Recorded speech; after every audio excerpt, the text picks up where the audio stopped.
Morning, everyone. Got my coffee here. Today we're just going to go over the EasyBlog tagging system. The tagging system is very similar to other tagging systems you probably used on CMSs, but basically it's going to help people navigate the front end of your website.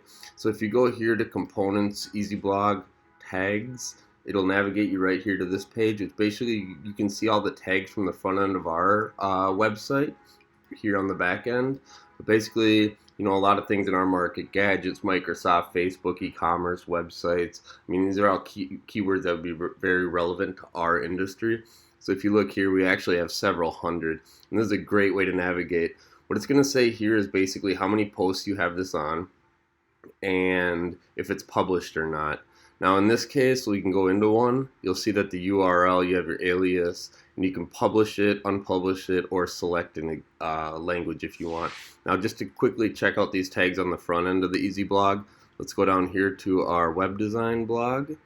And if you look in here, you'll see that an article like SEO tips is going to have tags such as search engine optimization, SEO, metadata, things like that. This one's about Chrome. It's going to go in, you have tags about Google, SEO, security. So let's hit one of these because HTTPS would be an SEO thing. So again, it brings us back to some of our articles that actually have that tag. Guys, this is a super powerful thing to help people navigate. So I would definitely recommend taking the time to update your tags, use tags that are relevant to your business, and just that's really it, guys. But enjoy playing with them, enjoy experimenting with them, and just continue to make sure that you utilize every piece you can to make it as easy for your customers and clients to navigate. Thanks.